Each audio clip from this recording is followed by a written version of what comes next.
Well, let me tell you something, brother. Snort, snort, snort. Kogan. Drip. Snort, snort. I got the drip. Go. I've pretty much covered my 3 major topics that I wanted to cover on today's show. So now we got to talk about the topic that's way more important than any of those things I didn't get to yet. Money. Let's get some support for the show. Let's get some subs over on Kick. Let's get some super chats on YouTube. Let's get some bits. Now we're going back in time. Let's get some kicks. Let's get some memberships. Let's get some tips. Let's get support rolling for the show. If you like Pokemon, support the channel. If you like horror, support the channel. If you don't like Pokemon, still support the channel. Let's go. We're at 4 out of 10 goals hit. 6 to go for DSP Tries It, the new Frank's Red Hot menu at Taco Bell. Now, as a follow-up to this, I actually found out there's another new menu item at Taco Bell. I didn't even know. They're calling it the Flamin' Hot Burrito. No, it's the Flamin' Hot Grilled Cheese Burrito. So there's a grilled cheese style burrito that has Flamin' Hot Fritos in it. That's a new item. There's also the brand new Frank's Red Hot Diablo Burrito. There's also the new Frank's Red Hot Loaded Fries. So this new Taco Bell DSP Tries It coming up, we'll be trying all 3 of those new items. That's exciting, is it not? I know you're excited. I know you want it. So let's get some support rolling in for it right now. Oh, hold on. Excuse me. Right now.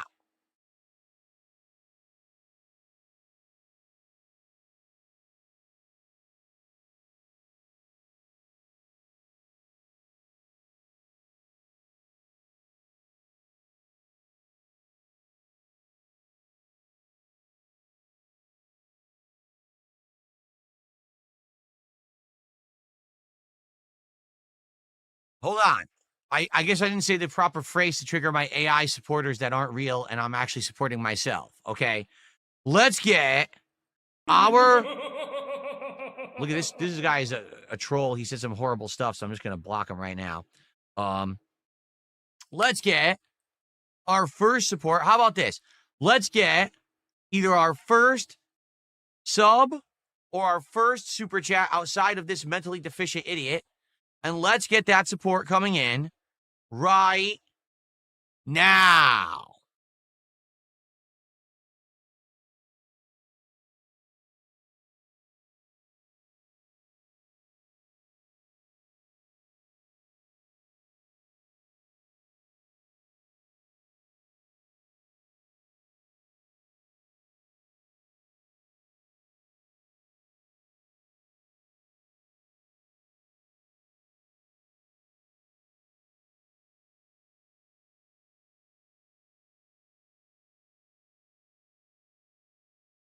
I think the internet might be down or something. The delay. Can you guys even see me? It's ridiculous. Wow. Well, in all good nature here. All right. Without jest. Support today would be appreciated. We had a great Pokemon stream yesterday where we hit the goal, and I was like, wow, I'm thrilled for the beginning of Pokemon being support. So how it works is this simple. When I'm playing Pokemon, now we have a whole large group of Pokemon that I've recruited. If you would like to, for $20, and this could be anything, it could be super chat, it could be a tip, it could be 4 subs on Kick, it could be 7 memberships on YouTube. Okay, for $20, you get to permanently name a Pokemon, and I will use that Pokemon for that particular stream in my team. Okay, so $20, not only do you get to permanently name a Pokemon that I have in the playthrough, but I'll also use them on that stream. Okay, so think about it. When I boot the game up, you'll see I have a bunch of Pokemon we caught. Today we're going to catch a lot more. That's not bad at all. Okay, remember, these Pokemon playthroughs end up being very, very long and lengthy, and usually we get to see these characters for a long time. Sometimes the Pokemon gets retired but then brought back and evolved, and I use them again. So it's always cool to get in early. If you want to get in early on this playthrough, now would definitely be the time to name a Pokemon early on, because you get to see them a lot, okay? There we go. Exactly. For $20, you can be a part of history. You're actually a part of a playthrough that thousands of people will view over time. Just think about all the different people who have named my Pokemon in the last several Pokemon playthroughs, and then all the people who went and watched the playthrough after that and got a good laugh out of it, right? There you go. Be a part of YouTube history. Be a part of an epic playthrough. Support YouTube today, or YouTube. Support Pokemon today. Oh, this is hilarious. I love that RTU style mic lean. No, that is not an RTU style mic lean. It's my mic lean. RTU literally copies everything he does off of me. You know that, right? Like, I've been noticing increasingly more and more that there's a particular group of streamers that watch my content and then they emulate a lot of the shit that I do, and then they try to make it their own. But it's funny because you know it's from me. Half the shit that Rich does is my shit. He just bites it right off of my shit because he watches my content constantly. The truth is, okay, if you watch someone enough and you obsess about someone enough, you're going to assimilate stuff. You just are. That's a matter of fact. That's why when I started becoming a YouTuber and I started making my own content, I said, man, I got to stop watching AVGN. I got to stop watching Nostalgia Critic, because if I watch their stuff, I'm going to start integrating their stuff into mine, and then it's going to become I'm copying other people. I don't want to do that. I want to originate for myself, so I stopped actually watching other creators so that I could be original. And so a lot of the shit that you see over the years is my own original memes and shit that we come up with together. But these motherfuckers, they watch my shit every day, or clip the clips of it, and then they just bite here. They take this saying that I have. They take this mannerism that I have. Oh, look, Phil did an improvement to his setup. I'll do that too. Oh, look, Phil's doing this. I'll do that now. They're pathetic. They don't have an original fucking thought in their head. Pathetic people, you know. I mean, they're clowns. I mean, people come here to watch me for two reasons. All right? Number one, because I'm a legacy creator, and a lot of people are like, wow, he's still around. Let's give him a look and see what the heck he still does. And number two, for people who genuinely like original, honest coverage of games, chill vibes, and good times. Now, there is another group of people that watch me, but they don't watch me here. They watch me on other channels, so we don't even have to fucking talk about that. Okay? The reason people actually go to watch a guy like Review Tech is just to laugh. They just point and fucking laugh. Like, there's literally no legit fans. It's just people pointing and laughing and saying, look at this clown. He'll do anything. He'll suck cucumbers. He'll take his shirt off. He'll do ASMR. He'll do whatever. That's him and his content. You know, it's pretty pathetic. The other thing that I don't get are the people who entertain their trolls and take money from them. I just don't understand that. Like, you might as well just sit inside of the dunk tank, right? And just let people pelt you, throw the softballs and keep dunking you all day. Yeah, I don't care. That's what I say. Like, people are like, well, you should turn on text-to-speech and you should do this and do that. No, I'm not stupid. I don't want that element on my stream. That element can go elsewhere to other toxic shit. I don't want that here. Okay? But that's what I mean. Like, a lot of these people can only even make ends meet because they accept the troll donations because they're so fucking desperate. I don't need that, thankfully. I can sit here and legit have people who like my content support it. And thank you for that. Thank you. I want to say thank you, because you guys are the reason why I can actually make a decent, honest living being a positive person. Okay?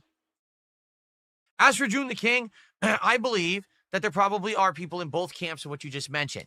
There may be people who only watch June the King because all they care about is the drama of his documentaries. They don't necessarily care about the quality of his work, but just the fact that he's covering and spilling the tea on these people on the internet, right? On the same time of that, I do believe that there's people who do like June the King for the quality of his work. I think that his documentaries are high quality. I mean, I haven't seen one in a year, but the ones that I've seen always seem high quality. The voiceover works great. The research done is done well. It's good quality stuff. So it's probably a combination of both. Like, I bet June the King could make a documentary that's not drama and people would still watch it because his documentary quality is good. I don't think that people are only watching his videos because of the drama aspect. Okay? And for God's sakes, let's get some support here. Let's get our first sub of the day. We don't have any subs. No subs on Kick. Let's get some. Let's get more than just the one super chat that we got from Tobamaru. Let's get more than just the one membership. And for goodness sakes, can we get a tip? Let's go. You're out of moral support? Then get your wallet open, for goodness sake. What are you talking about? Do I think that the gaming industry can recover and be able to get back to making great games? Uh, the thing is, there is no, the way you're saying it is like they got sick and now they're like weak and debilitated and they can't make good games. That's not true. They can make good games right now. The problem is the people in charge don't care about the games. The people in charge only care about the profits from the games. So instead of saying, hey, make an amazing game, and since it's amazing, then it'll sell well, they say, hey, how do we make a game that makes us a lot of money? And that's not the way to go about art. I'm sorry, it's just not. You can't have the profits come before the quality. You have to make the quality thing first and then hope that via word of mouth and actual appreciation for the quality you're providing to the consumer, that then you get the money. Instead, they'll just pump out the crap, attach the money, method, and then it's just going to work. And it doesn't. What's happening now is that at one point it was working and it has stopped working. These games are now coming out and no one plays them. No one's dumping money into them anymore. Massive losses. And AAA studios, sadly, converted almost their entire development models over to this methodology of money, money, money first. And so now it's like they've almost gotten themselves out of the method of making quality, Like Bethesda, I don't even know if Bethesda will ever make another good game because they became insanely bloated, insanely overbearing, right? The horror stories of the development of Starfield, where someone said they needed a chair for a cutscene, and it took them like 4 months to get the chair from another department. How is that any kind of effective game development? It's not. That's the answer. It's not. It's just a joke at this point. So the way I see it, it's not that the games industry isn't capable of making good games anymore. We've seen that. We've seen the great games that have come out this year. Gems like Expedition 33 or Blueprints or Silksong, right? Just to name a few off the top of my head, the best games of the years for me so far. The problem here is that the people in charge don't care about making those games. They only care about how do I profitize those games, right? Silksong is an insanely long quality Metroidvania that's $20. $20. It's 60 plus hours long. They easily could have said, hey, let's charge 30, 40, 50. They charged $20 because they cared more about the quality of their game and getting the sales out there than they did about making money hand over fist.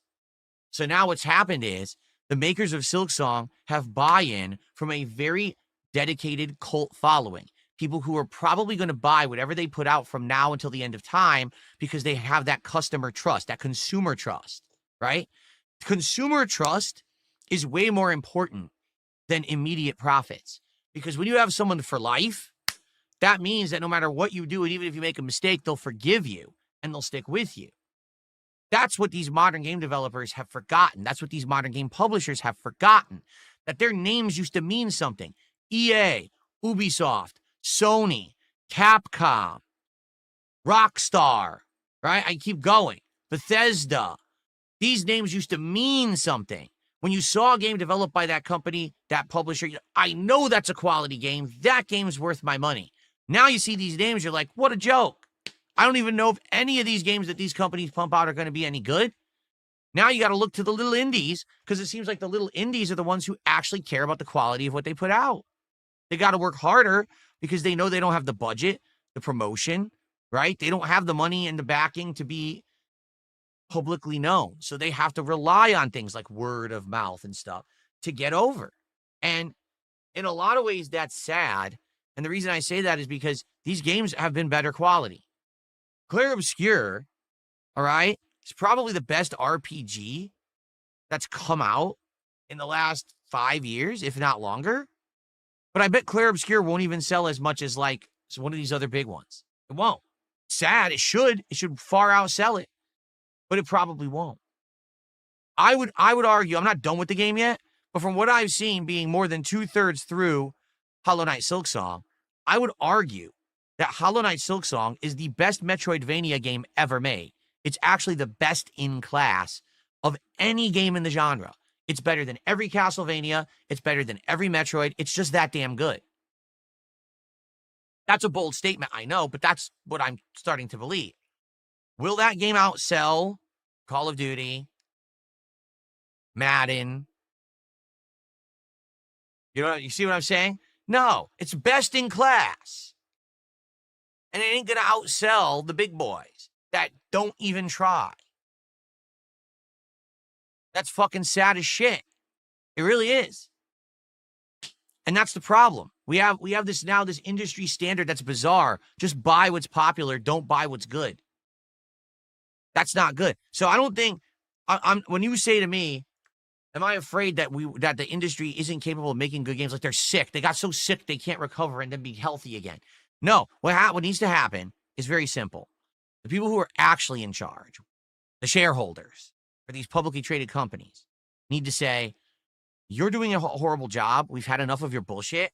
We are cutting out the entire upper echelon of management. You're all fired because none of you know what you're doing. Particularly Xbox right now needs that. Someone needs to come in with the fucking broom and just go through the offices, sweeping them all out. Out, out, out. Every one of you, starting with Phil Spencer and then his little group below, the Sarah Bonds and those fuckers, and then even further down, just boom, 3 levels of management, 4 levels of management just needs to be removed. Across the board, not just Xbox, but all these companies, Ubisoft, all this shit. Get the fuck out. You obviously don't know what you're doing. You don't know what gamers want. All you care about is profits and you're failing. Get the fuck out. Then you need to get people who actually know the industry to get into those positions and saying, here, day one, if you were to put me in charge of Xbox, day one, here's the speech that I would make both to the people that work for me and the public. We're going to start making good games again. Right now, we're going to start establishing franchises that you want on our hardware. Halo and Gears used to be that. They faltered and failed, and that's our fault. But now, we've had enough. We're going to build trust back with you by making great games. And it starts today. No more of this focusing on microtransactions, focusing on Game Pass. We're going to make games you want to play on our console, period. Let's go. Let's get to work. And then actually make those games. It's not rocket science to fix stuff. It's just that that's not what they want. They want unlimited profits. They want an endless revenue stream to fill their pockets. And then they want to cut and run. They don't actually want to make good games for you. They just want your money. And they want to do it in the easiest way possible. Making good games is not easy. It's hard fucking work. And they don't want to do that. They want to do the lowest amount of work, least amount of effort, maximum profits. That's not how it works. Maybe, once in a blue moon, someone gets lucky and that works. That formula is not the correct formula for game development. But they don't put the right people in power. They don't ask the right people. You know what I'm saying? They don't. They do. Again, we will not see an improvement in the games industry unless the management changes. It's that simple. We need a new level of management that isn't just about pumping out the profits. But in truth, my setup is actually better than most. I've seen what other people are doing. The quality of my setup is actually damn good compared to what even top streamers are doing. I could see down the road if my stuff really is bad and outdated. But right now, my stuff is fucking good. Okay, compared to what other people are pumping out there. I don't have the best, that's for sure, but I definitely have one that's up there when it comes to the quality of what I'm doing. A mini fridge? What on earth would I need a mini fridge for? I don't snack when I'm streaming, and I only drink filtered water, which is sitting right here and stays cold because I've got a good thermos. I don't need a mini fridge at all. A mini fridge is for someone who eats or is drinking things like soda, beer on stream. I don't drink that shit. I'm healthy. I don't need that at all. There's no reason to have that. What's the worst thing about YouTube and what would I do to fix it? The worst thing about YouTube, hands down, 100%, since the day I started doing any content for YouTube, is that they don't have humans who talk to you and try to help you with anything. That's the problem. There's no point of contact. There's no intelligent human you can speak with about anything. If something is going wrong on YouTube, you have to rely on their awful automated systems, their chats, their agents they have working at the other side of the fucking planet that don't understand English, and no one helps you. You can't get help from YouTube pretty much for anything. You're on your own for 99% of the things that YouTube wants to handle. Even if you're a bigger YouTuber, I told you there was just this guy, Legal Eagle, who someone was outright stealing all the content on his channel and reposting it on theirs. Blatant theft, impersonation. Even he couldn't get YouTube to listen. He's a lawyer. He was like, no, here's what's happening. No, we want you to do this. You don't need that. I'm giving you the information right now to stop the illegal action. No, you still have to do this anyway. What's wrong with you? They don't listen. So, yeah, it's pretty bad. That's my major complaint. If YouTube had actual customer support that cared about the creator, that actually listened to the issue and tried to help them with it, it would be the best fucking website on the planet. But they don't give two shits about anything. They just don't. They have no minimal effort, maximum profits. That's what YouTube's all about. We don't want to get involved in anything. We don't want to help anyone. We just want money to roll in because we turned on a power switch today. That's YouTube. I got the drip going. I got the drip going. I got the drip going. I got the drip going. I got the drip going. I got the drip going. I got the drip going. It's like a faucet that's dripping. You can't make it stop. So what do you want me to do? Have a mute button that every second I'm tapping the mute button just in case I'm gonna have to clear? Like, this is what I mean. These dumb kids. This is what it is. It's dumb kids.